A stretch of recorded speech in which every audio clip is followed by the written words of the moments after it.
3:30, we got NC State, who's 5-4. Challenge number 15, Miami, who's 7-2. Miami favored by 15.5 points on ESPN. CJ Bailey has gone 203 at 287, thrown for 2,411 yards, 19 touchdowns, 7 interceptions. Hollywood Smothers had 120 carries for 825 yards and 6 touchdowns. And Terrell Anderson had 28 catches for 527 yards and 4 touchdowns. Carson Beck has gone 192 of 264, thrown for 2,194 yards and 15 touchdowns, 9 interceptions. Mark Fletcher Jr. has had 125 carries for 636 yards and 9 touchdowns. And Malachi Tony's had 54 catches for 644 yards and 3 touchdowns. Miami's 11-6 against NC State all time. Last game to go to NC State in 2023. Miami had won the previous 4 before that point, though.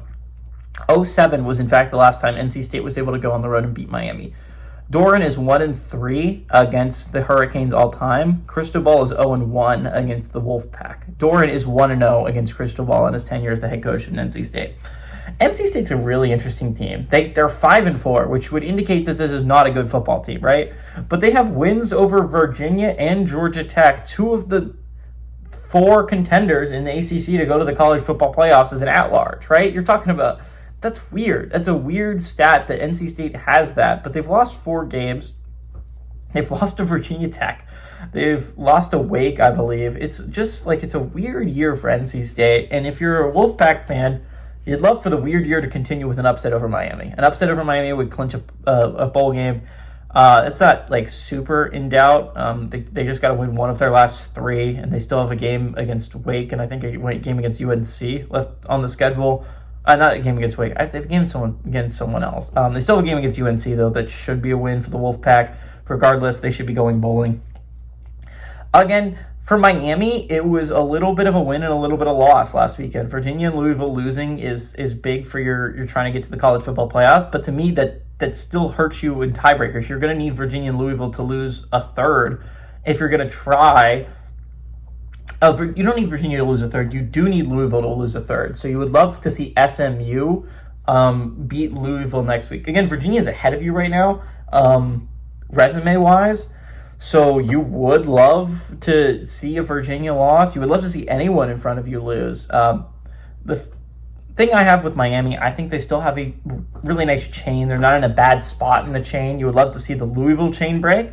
But you still have tiebreakers over Notre Dame, who has tiebreakers over USC, who has tiebreakers over Michigan right now. The chain is still solid. Now, if the chain breaks with Notre Dame this week against Pitt, that wouldn't be great if you're a Miami fan.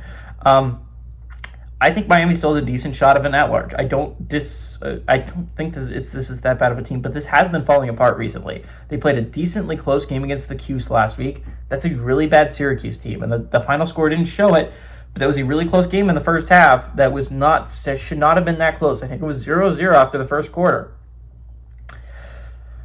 Miami's got to play better down the stretch. I mean, there's a reason why Louisville and SMU beat them. Those are fine losses to have on the resume. Again, SMU and Louisville, not the worst teams to have losses to, right?